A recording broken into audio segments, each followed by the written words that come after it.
Cuán firme cimiento se ha dado a la fe de Dios en su eterna palabra de amor. Con el propósito de compartir con usted todo el consejo de Dios, le presentamos A través de la Biblia, un análisis de la Biblia, libro por libro, que nos ayudará al crecimiento de la vida espiritual.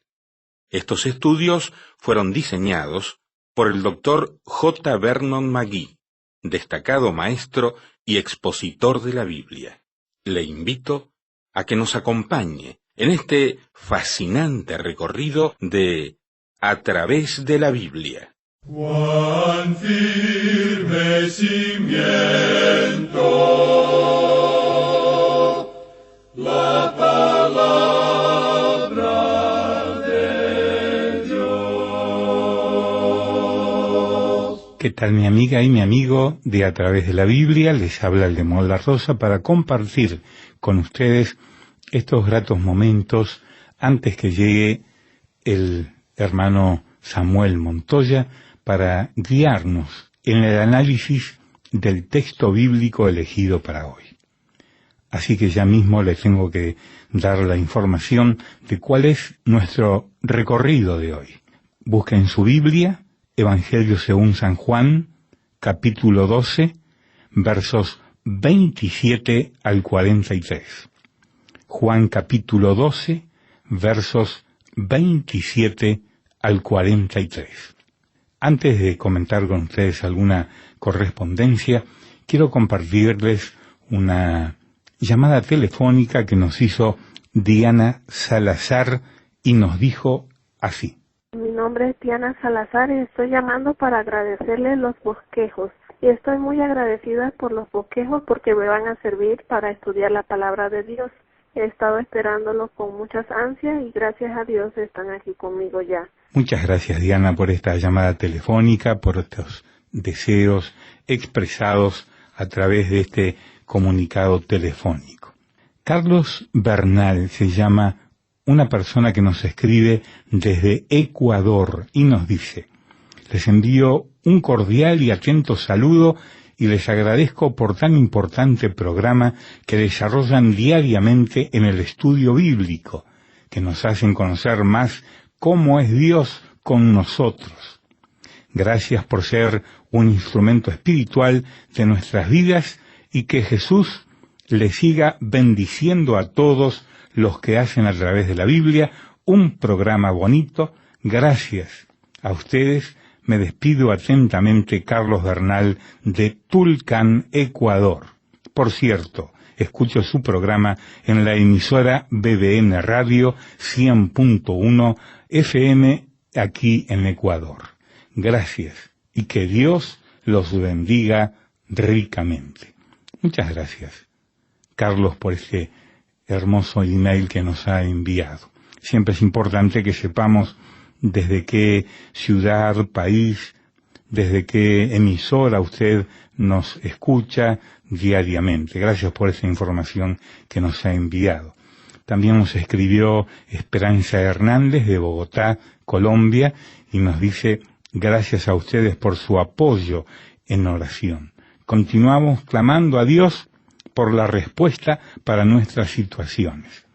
Les escucho aquí en Bogotá, en Colombia, y le doy gracias a Dios por su ministerio. Que Dios les bendiga, siempre oro por ustedes. Anabel Mero Lucas nos escribió de Guayaquil, Ecuador, y nos dice que Dios les bendiga en este trabajo que hacen. Sigo como todos los días escuchando su maravilloso programa que cada vez me alimenta más y más. Dios les bendiga. Bien, ahora vamos a nuestro estudio bíblico de hoy. Antes vamos a orar. Señor, nos encomendamos a ti y pedimos tu bendición. En el nombre de Jesús.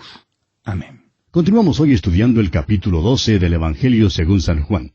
Y en nuestro programa anterior dejamos a Jesús hablando con los griegos que habían venido para verle. Y llegamos hasta donde nuestro Señor declara un gran principio haciendo uso de la analogía física de un grano de trigo. Un grano de trigo muere en la tierra, pero produce la planta, la mazorca y la cosecha. Tiene que morir para poder llevar fruto. Muchos creen que han visto a Jesús porque han leído los Evangelios y han estudiado su vida. Ven a un Jesús histórico. Pero la verdad, amigo oyente, es que no hemos visto a Jesús sino hasta cuando hayamos visto que Él es quien murió por nosotros, por usted y por mí, en la cruz del Calvario. Él es quien murió por los pecados del mundo.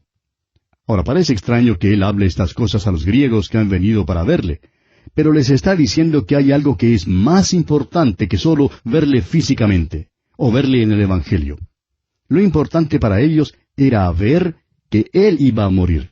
Iba a ser sepultado en la tierra, pero cuando aquel grano de trigo murió, produjo la vida. Murió, pero resucitó. Y esto es lo que reviste verdadera importancia, amigo oyente. El Señor, pues, continúa explicándoles a los griegos un gran axioma. Hay dos clases de vida, y aquí las pone en contraste. Hay la vida que se conoce como la vida psicológica, la vida que se goza de las cosas de este mundo y que encuentra satisfacción en la gratificación de los sentidos. Es la clase de vida que, en verdad, se la pasa de parranda, por así decirlo.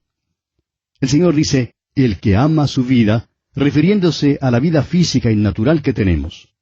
Amigo oyente, es posible que usted se emborrache, tome drogas, vaya de parranda, pero ¿sabe lo que le va a pasar? Algún día se va a morir. Perderá este tipo de vida. Siento mucho, pero la perderá, amigo oyente. Una vez le solicitaron a un gran predicador que hablara en el funeral de un rico del pueblo, a una persona que había sido miembro de una iglesia, pero que había violado toda la ley de Dios y de los hombres, y quien había vivido en el pecado y en la embriaguez. Muchos de sus amigos, igualmente ricos, habían venido al funeral y todos igualmente se gozaban de ese mismo tipo de vida. Ahora este predicador hizo una cosa muy interesante. Predicó primero un mensaje evangelístico y luego descendió hasta donde estaba el féretro y predicó en cuanto a lo que el pecado puede hacerle al individuo, diciéndole a los reunidos que el pecado acaba enviando al infierno al hombre. Amigo oyente, todos estos amigos del difunto se estaban poniendo algo molestos. Luego el predicador les dijo a los allí presentes que él quería que pasaran para mirar al hombre en el féretro. Y les dijo que su vida ya había terminado. Había despreciado a Dios y había vuelto su espalda a Jesucristo. Y dijo entonces, así morirán también todos ustedes, a menos que se vuelvan a Jesucristo. Ahora, amigo oyente, ¿no le parece a usted que este predicador habló con suma claridad y sin rodeos? Pues bien, necesitamos hablar muy claro. Esto es lo que el Señor Jesucristo quiere decir cuando expresó, el que ama su vida, la perderá. Luego nuestro Señor hace un contraste. El que aborrece su vida en este mundo, para vida eterna la guardará. Esto significa que usted no vive para este mundo, ni para las cosas de este mundo. Usted guarda su vida para la vida eterna. Ahora, ¿de dónde procede la vida eterna? Viene por la muerte de aquel grano de trigo que cayó en la tierra y resucitó. Aquel grano de trigo es el Señor Jesucristo, amigo oyente. Luego, el Señor Jesús les pide a estos griegos que le sigan. Su hora ha llegado y Él va hacia la cruz. No hay tiempo para hablar con ellos, pero les pide que le sigan a la cruz. Les promete que donde Él esté, sus siervos también estarán. Si alguno me sirviere, dijo el Señor, mi Padre le honrará. Continuemos ahora leyendo los versículos 27 y 28 de este capítulo 12 del Evangelio según San Juan. Ahora está turbada mi alma, ¿y qué diré? Padre, sálvame de esta hora. Mas para esto he llegado a esta hora.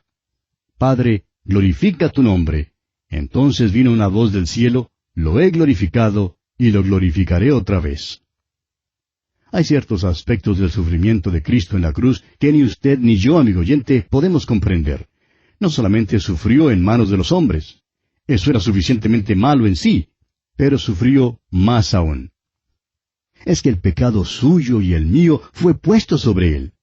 Allí en la cruz, Cristo fue el varón de dolores y experimentado en quebranto. Llevó el pecado del mundo, siendo Él sin pecado.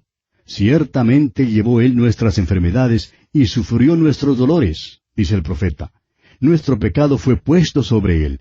Ahora esto no es algo teórico, pues literalmente Jesús fue hecho pecado por nosotros. Con todo eso, Jehová quiso quebrantarlo, sujetándole a padecimiento, y puso su vida en expiación por el pecado.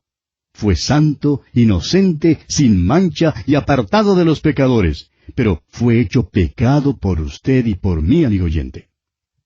Cristo sufrió como ni usted ni yo podemos comprender. El alma de Jesús estuvo horrorizada ante aquella cruz, pero Él sabía que para eso había venido, para ir a la cruz y para sufrir su oprobio. Pero también hubo gloria en esa cruz. Debemos pensar más en ella y darle más gracias a Él. El apóstol Pablo dice en su carta a los Gálatas capítulo 6 versículo 14, «Pero lejos esté de mí gloriarme, sino en la cruz de nuestro Señor Jesucristo, porque en el mundo me es crucificado a mí, y yo al mundo».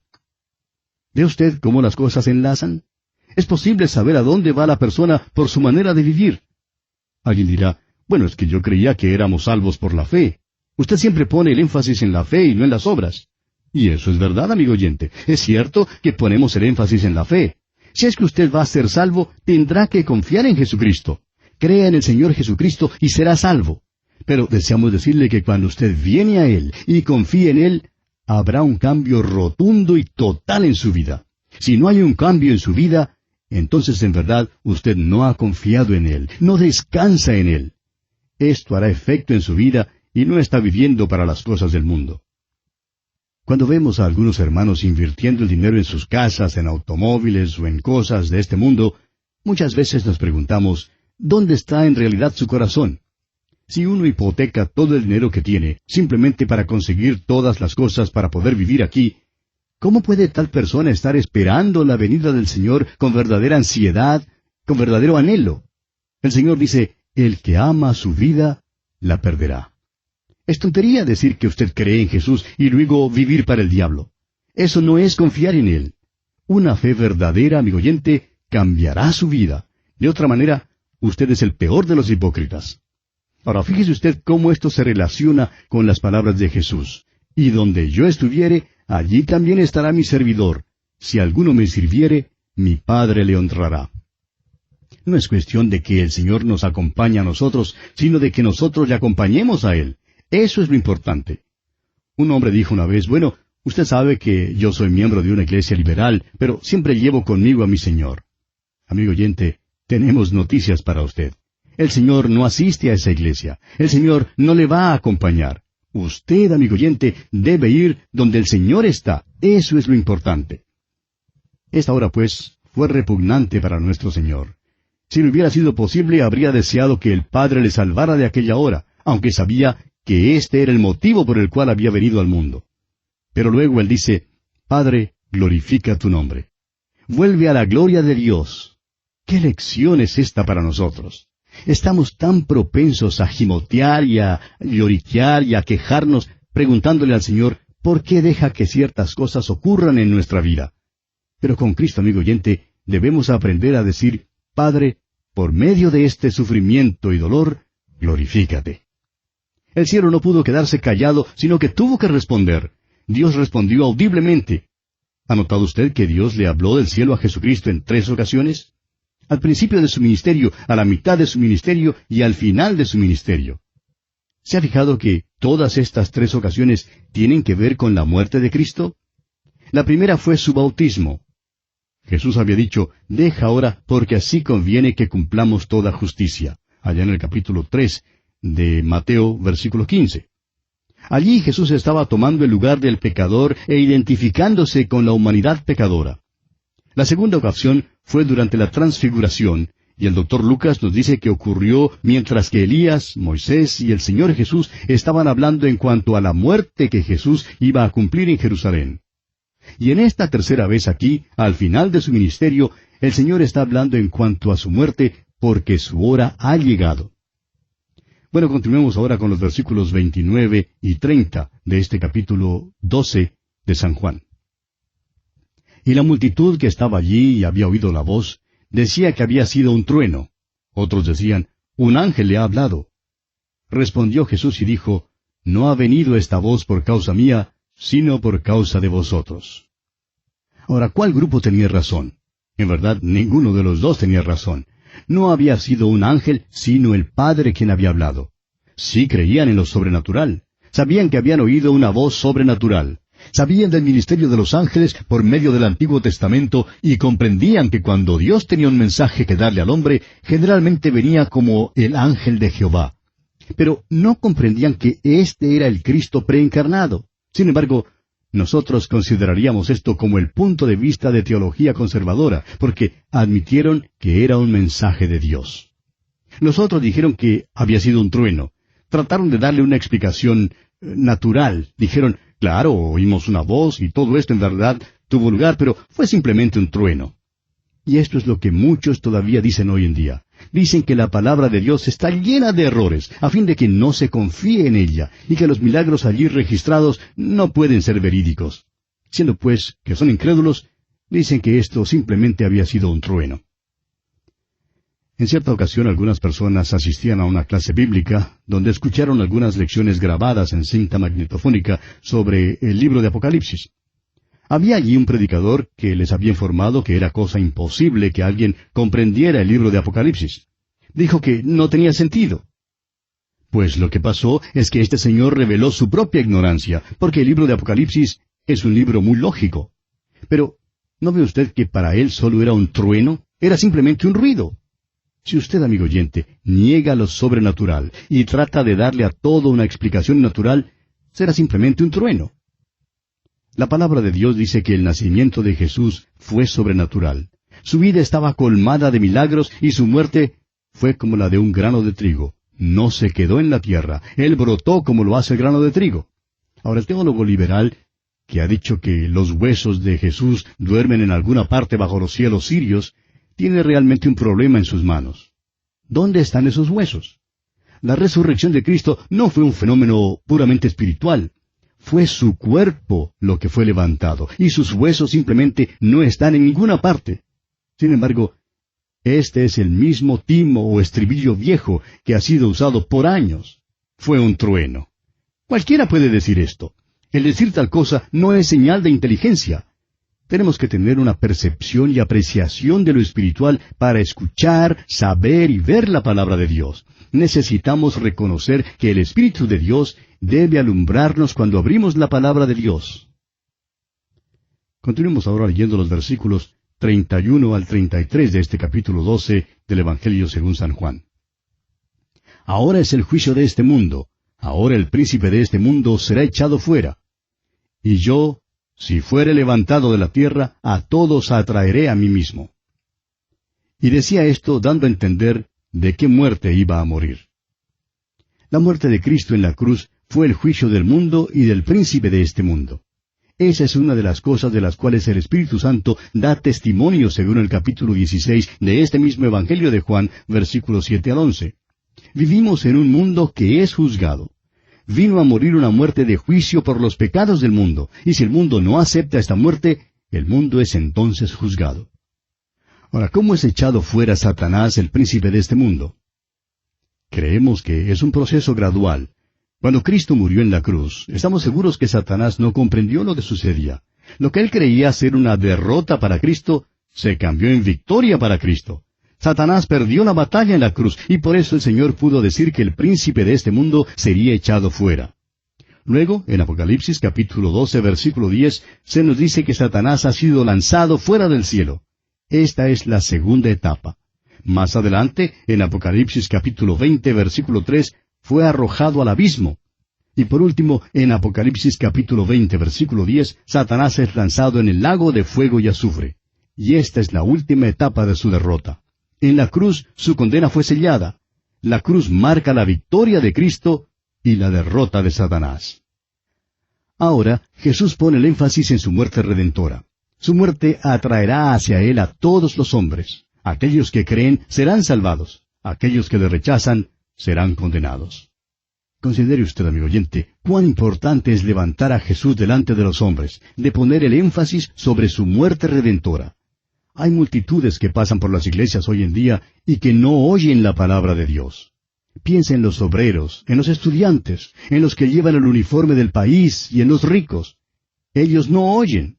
Hoy en día hay tantas iglesias que no están levantando a Jesús, el Señor crucificado. Amigo oyente, El Evangelio debe ser predicado y el Evangelio tiene que ver con un Cristo que fue crucificado. Continuemos ahora con los versículos 34 al 36 de este capítulo 12 de Juan. Le respondió la gente: Nosotros hemos oído de la ley que el Cristo permanece para siempre. ¿Cómo pues dices tú que es necesario que el Hijo del Hombre sea levantado? ¿Quién es este Hijo del Hombre? Entonces Jesús les dijo: Aún por un poco está la luz entre vosotros. Andad entre tanto que tenéis luz, para que no os sorprendan las tinieblas, porque el que anda en tinieblas no sabe a dónde va. Entre tanto que tenéis la luz, creed en la luz, para que seáis hijos de luz. Estas cosas habló Jesús, y se fue y se ocultó de ellos. Aquella multitud en verdad está confundida. Dicen, la ley dice que cuando Cristo venga, reinará para siempre. Y ahora tú dices que no permanecerás, sino que vas a morir. Simplemente no comprendían. ¿Y qué fue lo que ocurrió entonces? Jesús ahora se aparta y así termina su ministerio público. Nunca aparecerá públicamente de nuevo, sino hasta cuando venga a esta tierra para establecer su reino. Continuemos ahora con los versículos 37 al 41 de este capítulo 12 de Juan. Pero a pesar de que había hecho tantas señales delante de ellos, no creían en él, para que se cumpliese la palabra del profeta Isaías que dijo: Señor, ¿quién ha creído a nuestro anuncio, y a quién se ha revelado el brazo del Señor? Por esto no podían creer, porque también, dijo Isaías, cegó los ojos de ellos y endureció su corazón, para que no vean con los ojos y entiendan con el corazón y se conviertan, y yo los sane. Isaías dijo esto cuando vio su gloria y habló acerca de él. Ahora nos enteramos del problema aquí. Ellos estaban viviendo según la luz de aquel entonces. La profecía de Isaías se cumplía con ellos. Esta es una cita de aquel gran capítulo de redención en Isaías capítulo 53, que habla de la muerte de Cristo. La muerte de Cristo fue presentada a ellos, pero la rechazaron. Estaban enceguecidos a la luz que les había sido presentada. Era como el hombre que se despertó por la mañana y se dijo: Hoy no voy a ver, y tendré cerrados los ojos durante todo el día. Bueno, el tal sería tan ciego como el que no puede ver. Ellos podrían haber abierto los ojos, pero no quisieron. Ahora la cita es de Isaías capítulo 6. Usted puede apuntar que dice así: cegó los ojos de ellos y endureció su corazón. Y eso es verdad. Pero debe ser leído en su contexto. Jesús se ha presentado a ellos como el Mesías y como su Rey. Han oído el Evangelio y lo han rechazado. Han rechazado personalmente a Jesús. Ahora, Él les rechaza a ellos. Y escúchenos con cuidado, amigo oyente. Ellos no le aceptaron, y entonces llegó el día cuando ya no les fue posible aceptarle. Amigo oyente, lo más peligroso es oír el Evangelio y luego volverle la espalda. Si simplemente sigue oyendo y no lo acepta, llegará el día cuando ya no le será posible oír y cuando no podrá venir. Dios es Dios, y Él tiene la palabra final. Continuemos ahora leyendo los versículos 42 y 43 de este capítulo 12 de Juan. Con todo eso, aun de los gobernantes muchos creyeron en él, pero a causa de los fariseos no lo confesaban para no ser expulsados de la sinagoga, porque amaban más la gloria de los hombres que la gloria de Dios. Y esto es una lástima verdaderamente, y creemos que hay también creyentes secretos hoy en día que son cobardes y temerosos.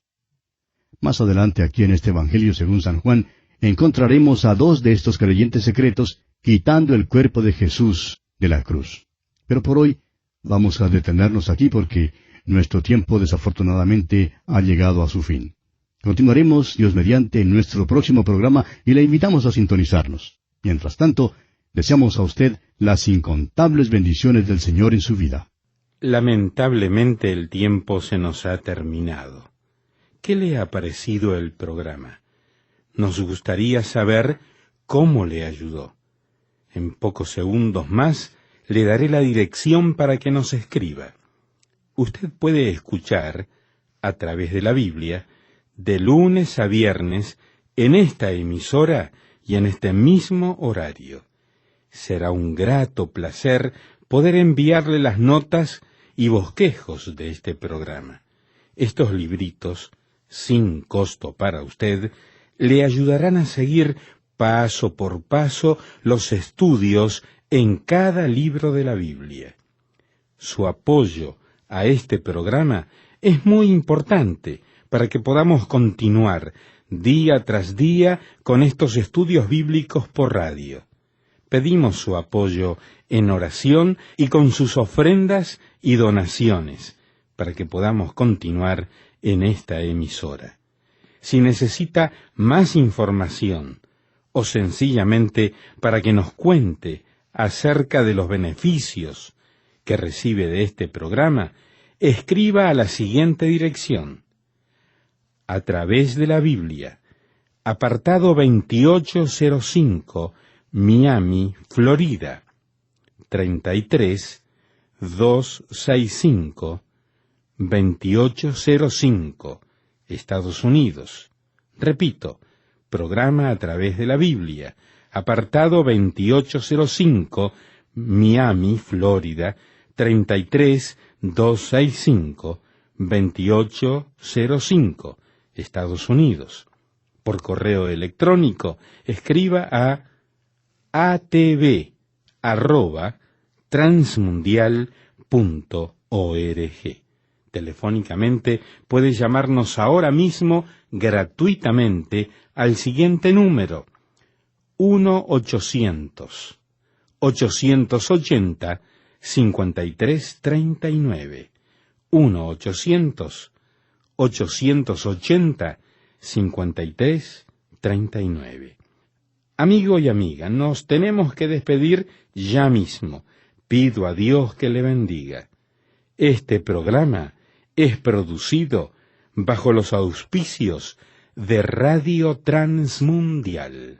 Todo lo pagó Cristo, quien por mí libremente derramó su sangre carmesí.